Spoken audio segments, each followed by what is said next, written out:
नमस्कार दर्शकों, मुझे उम्मीद है कि जो हम आज जिस समस्या पे बातचीत करेंगे उससे आपको काफ़ी आपके जो सवाल हैं उन पे आपको उसका जवाब मिलेगा और जो भी हमारी डिस्कशन होएगी उससे आपको फ़ायदा होगा। आपको नए इलाज के बारे में पता लगेगा और क्या नई टेक्निक्स आ गई हैं जिससे जो बे औलाद जोड़ा है वो संतान सुख की प्राप्ति कर सकता है। जी डॉक्टर सुमिता सोफत जी, मैं आपसे यही सबसे पहले जो सवाल पूछना चाहूँगी वो यही है कि आजकल ज़्यादातर देखा जाता है जो यंग कपल्स हैं उनमें भी ये बांझपन की बीमारी बहुत ही ज़्यादा बढ़ती जा रही है। सबसे पहले उन सब की अवेयरनेस के लिए ही जानना चाहूँगी कि आखिर हम किसे कहेंगे बांझपन, इनफर्टिलिटी। देखो, जब भी कोई निसंतान जोड़ा है वो आपसी संभोग कर रहा है 1 साल से ज़्यादा हो गया है और उनको संतान सुख की प्राप्ति नहीं हुई तो उनको एक डॉक्टरी सलाह और मशवरा ज़रूर ले लेना चाहिए। आपने सही कहा, जो बांझपन की समस्या है वो दिनों दिन बढ़ती जा रही है। इसके कई कारण भी हैं, जैसे कि आपने कहा कि स्ट्रेस है, जो खान पान में जो एडल्ट्रेशन है जिसका शराब का सेवन, सिगरेटों का सेवन और तनाव, tension, fast life, sedentary life, मतलब कि कोई एक्सरसाइज नहीं है जिनकी लाइफ में, तो ये सारी चीज़ें जो है कंट्रीब्यूट कर रही हैं बांझपन की समस्या से। जी, आमतौर पर देखा जाता है कि अगर किसी कपल में ये प्रॉब्लम आ रही है, बच्चा नहीं हो रहा, तो सबसे पहले जिम्मेदार माना जाता है लड़की को, यानी कि फीमेल को, कि अगर इनफर्टिलिटी की प्रॉब्लम आ गई है तो कहीं ना कहीं जो भी नुक्स होगा, जो भी परेशानी है वो लेडी में ही है। तो मैं जानना चाहूँगी कि आखिर क्या सिर्फ बांझपन के लिए हम जिम्मेदार सिर्फ फीमेल्स को ही मान सकते हैं?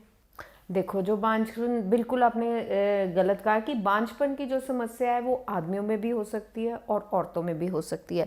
लगभग 40% केसेस ऐसे हैं जिसमें औरतों में समस्या आ सकती है, 40% केसेस ऐसे हैं जिनमें आदमियों में समस्या हो सकती है और 10% केसेस, 10 से 15% केसेस ऐसे हैं जिनमें दोनों हस्बैंड वाइफ में प्रॉब्लम हो सकती है। और कुछ केसेस ऐसे हैं कि जिनमें सब कुछ ठीक होता है पर फिर भी वो संतान सुख की प्राप्ति नहीं कर सकते।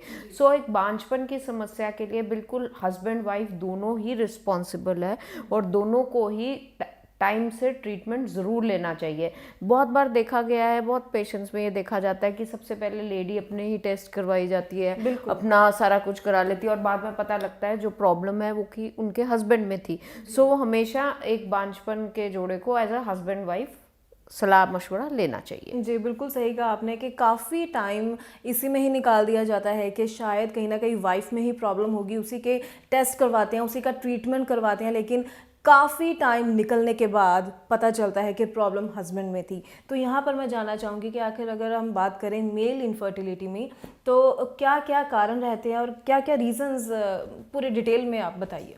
देखो, जो आदमियों में बांझपन की समस्या है उसका सबसे प्रमुख कारण है शुक्राणुओं की समस्या। या तो जो शुक्राणुओं का नंबर है वो बहुत कम हो जाता है जिसको हम ओलिगोस्पर्मिया कहते हैं, या फिर बिल्कुल ही नील शुक्राणु होते हैं कि जिनके स्पर्म्स ही नहीं है, बिल्कुल शुक्राणु नहीं है।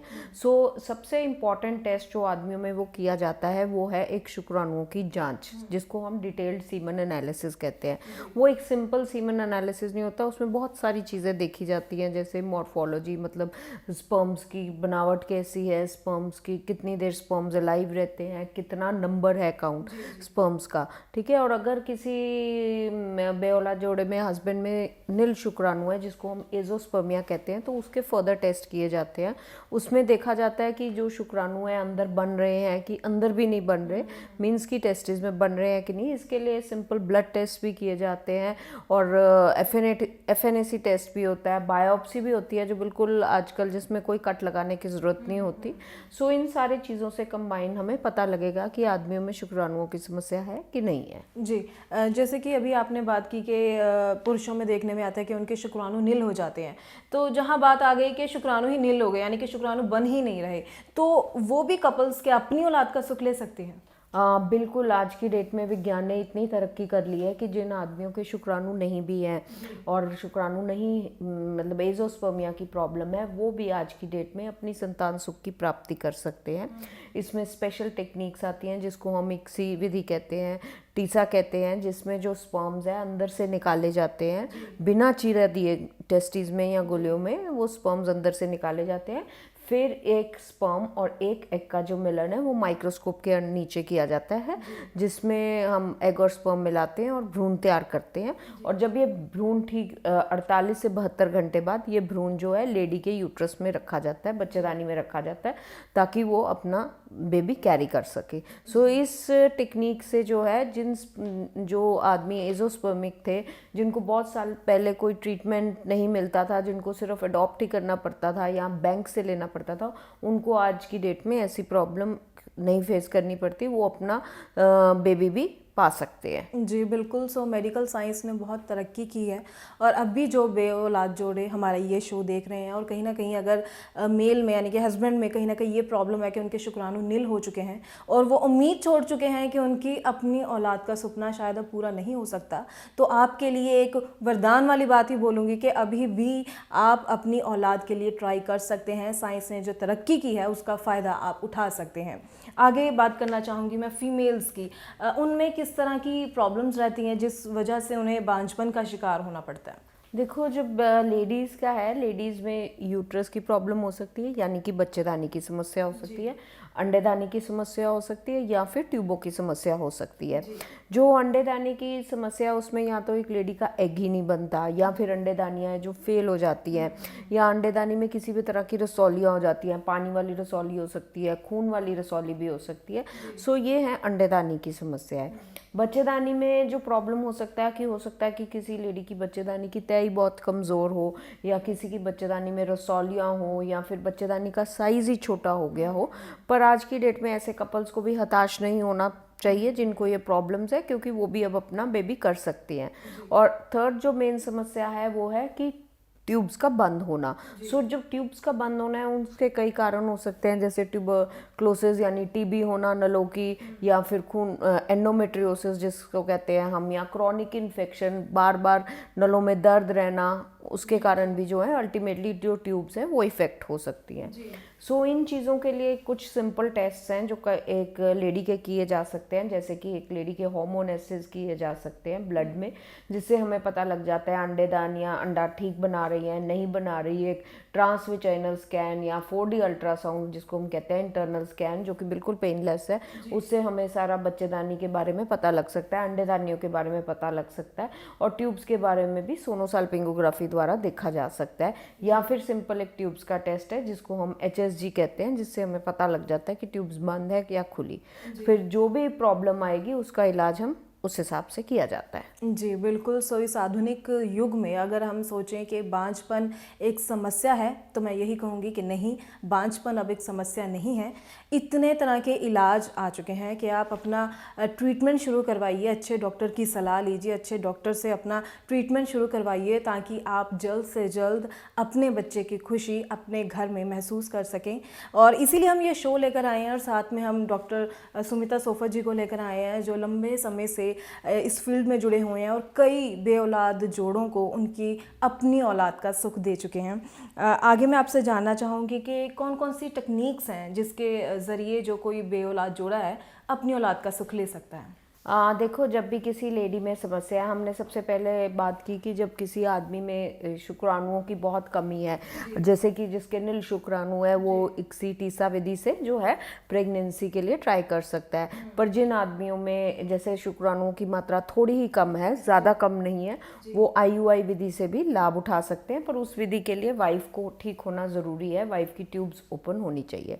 पर लेडीज़ में जो है वो है, जैसे हम कहते हैं कि टेस्ट ट्यूब बेबी जो है, टेस्ट ट्यूब बेबी टेक्निक है जिसमें एक लेडी के एग्स बनाए जाते हैं, अंडे अल्ट्रासाउंड द्वारा निकाले जाते हैं, अल्ट्रासाउंड मशीन द्वारा नीडल के साथ निकाले जाते हैं, फिर लेबोरेटरी में भ्रूण तैयार करके जो काम बेसिकली ट्यूब्स में होना है, अगर एक किसी लेडी को ट्यूब्स की समस्या है तो जो काम ट्यूब्स में होना है वो हम एक IVF लेबोरेटरी में कर रहे हैं, ठीक है। पर कई पेशेंट्स जैसे होते हैं कि उनको लेडीज़ को और भी प्रॉब्लम्स है, अंडे की समस्या है, या जिनकी बच्चेदानी बिल्कुल छोटी है, जिनको कभी माहवारी नहीं आई या माहवारी आके बंद हो गई है, जिसको हम प्री मैच्योर मेनोपॉज कहते हैं, या ऐसी लेडीज़ जिनकी उम्र ज़्यादा हो गई है उसके कारण माहवारी बंद हो गई है, वो भी अब संतान सुख की प्राप्ति कर सकते हैं। सबसे पहले जो है बच्चेदानी की तह बनाई जाती है, फिर हार्मोन्स के इंजेक्शन लगाए जाते हैं, और जिनके एग्स बिल्कुल ही नहीं बन रहे वो अंडा बैंक से लिया जाता है और फिर उनके हस्बैंड के जो है शुक्राणुओं के साथ मिला के वो बच्चेदानी के अंदर भ्रूण तैयार करके रखा जाता है। सो इस जो ये विधि है जिसको हम इससे जो है वो लेडीज़ भी जिनकी पीरियड्स की प्रॉब्लम है, जिनकी माहवारी बंद हो गई है, जो ज़्यादा उम्र की हैं, जिनकी बच्चेदानी बहुत छोटी है, वो भी संतान सुख की प्राप्ति कर सकते हैं, जिनको कभी माहवारी आई ही नहीं है। सो ऐसी लेडीज़ भी इस विधि से संतान सुख की प्राप्ति कर सकते हैं। जी, एक और बात जो देखने में आती है कि जो बेऔलाद जोड़े हैं फर्स्ट टाइम जब टेस्ट ट्यूब बेबी के ज़रिए ट्राई करते हैं, फेलियर हो जाता है, रीज़न चाहे कुछ भी रहा हो, तो हताश हो जाते हैं कि हमने तो ट्राई किया लेकिन हो ही नहीं सका, शायद हमारी ज़िंदगी में खुशी नहीं है। तो उन पेशेंट्स के लिए भी मैं ज़रूर चाहूँगी कि आप कुछ बताइए कि एक बार अगर फेलियर हो गया तो उससे हताश नहीं होना चाहिए, आगे हम फिर ट्राई कर सकते हैं उसके लिए। बिल्कुल आपने सही कहा, क्योंकि एक बेऔलाद जोड़े में वैसे ही इतना साइकोलॉजिकल स्ट्रेस होता है, दिमाग पे इतना तनाव होता है, सोसाइटी का प्रेशर होता है कि उनको प्रेगनेंसी करनी है। उसके साथ साथ अगर उनका टेस्ट ट्यूब बेबी टेक्निक से उन्होंने कराई जो आजकल काफ़ी कॉमन हो गई है, तो उससे अगर प्रेगनेंसी नहीं हुई तो उनको घर बैठ के बिल्कुल हताश नहीं होना चाहिए, क्योंकि इससे ऊपर की कई टेक्निक्स आ गई हैं जिनका कामयाबी दर काफ़ी ज़्यादा है। तो अगर एक बार वो फेल हो गया है तो उनको बिल्कुल हताश नहीं होना चाहिए। टेक्निक्स हैं जैसे इक्सी है, जिसमें हम जब टेस्ट ट्यूब बेबी में और बाकी विधि में ये फ़र्क है कि जैसे टेस्ट ट्यूब बेबी में हम अंडे और स्पर्म्स का मिलन इकट्ठा करते हैं, पर कई बार जो है प्रेगनेंसी नहीं होती, हो सकता है अंडे में नुक्स हो सकता है स्पर्म में नुक्स हो।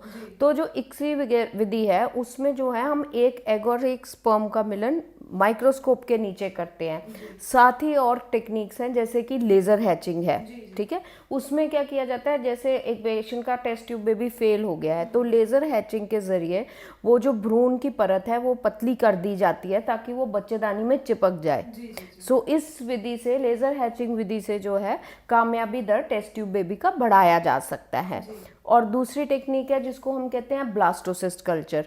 आमतौर पर जब लोग आईवीएफ कराते हैं या परखनली शिशु कराते हैं उसमें जो भ्रूण है 48 घंटे बाद रखा जाता है, पर ब्लास्टोसिस्ट में ये है कि जो हर भ्रूण 48 घंटे बाद रखा जाता है वो नहीं ग्रो करता, पर जब हम उसको ब्लास्टोसिस्ट लेवल तक ग्रो कराते हैं, मतलब जिसको हम डे 5 ट्रांसफ़र कहते हैं, उसमें जो है कामयाबी दर ज़्यादा होता है क्योंकि वो बेस्ट एम्ब्रियो होता है, सबसे बढ़िया एम्ब्रियो भ्रूण बनता है, तो वो लेडी की बच्चेदानी के अंदर रखा जाता है। सो लेज़र हैचिंग, ब्लास्टोसिस्ट कल्चर, इन चीज़ों से जो है कामयाबी दर बढ़ाया जाता है।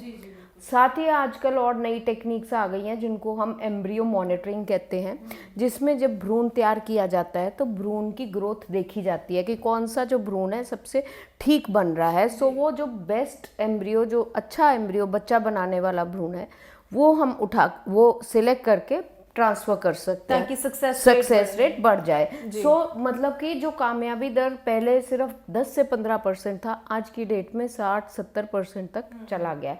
सो ये जो टेक्निक्स हैं, इन टेक्निक से काफ़ी पेशेंट लाभ उठा सकते हैं जिनका बार बार टेस्ट ट्यूब बेबी भी फेल हो गया हो। साथ ही आजकल ऐसे इंजेक्शंस, ऐसी टेक्निक्स आ गई हैं जिनसे जो बच्चेदानी की लाइनिंग है, बहुत सारे पेशेंट्स कहते हैं जी सब कुछ ठीक था पर बच्चेदानी की लाइनिंग ही नहीं ठीक थी। सो वो लाइनिंग भी ठीक की जा सकती है। जी तो बिल्कुल बच्चेदानी की लाइनिंग तैयार कर भ्रूण रखा जाता है। सो ये सारी जो टेक्निक्स हैं इनसे कामयाबी दर बढ़ जाता है। जी बिल्कुल। तो जैसे अभी डॉक्टर सुमिता सोफत जी ने बताया कि कई तरह की टेक्निक्स आ चुकी हैं जिससे कामयाबी दर बढ़ जाता है। सो आप घबराइए मत, अगर आपने कहीं ट्रीटमेंट शुरू करवाया है तो अच्छी तरह देख परख कर माहिर सलाह लेकर ही आगे बढ़ें, ताकि क्योंकि वैसे ही टाइम पीरियड बहुत शॉर्ट होता है, बहुत कीमती होता है वो आपका टाइम, जब आप कोई ट्रीटमेंट करवा रहे होते हैं तो उस टाइम में अच्छी सलाह से अच्छा ट्रीटमेंट शुरू करवाइए और जल्द से जल्द अपनी ज़िंदगी में अपनी औलाद की खुशियाँ लेकर आइए।